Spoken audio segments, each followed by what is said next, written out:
সিরাজগঞ্জের রায়গঞ্জ উপজেলায় বাস উল্টে বাস চালক সহ ৩ জন নিহত হয়েছে। এ ঘটনায় আহত হয়েছে আরও ১০ জন। শুক্রবার ৩ এপ্রিল বেলা ১১টার দিকে উপজেলার নলকা এলাকায় যমুনা সেতুর পশ্চিম সংযোগ সড়কে এই ঘটনা ঘটে।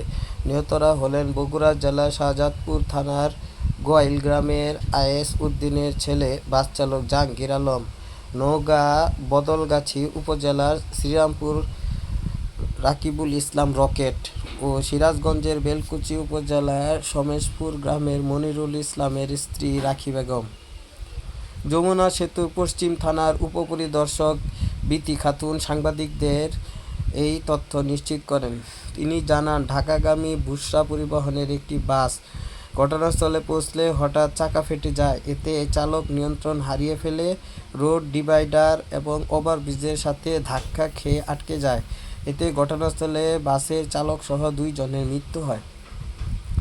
তিনি জানান, পরে আহত অবস্থায় উদ্ধার করে হাসপাতালে নেয়ার পথে আরও একজন নারী যাত্রীর মৃত্যু হয়। এ ঘটনায় আহত অন্তত ১০ জনকে উদ্ধার করে Sirajganj Shahid M Mansur Ali medical college ও ২৫০ শয্যাবিশিষ্ট জেনারেল হাসপাতালে ভর্তি করা হয়েছে।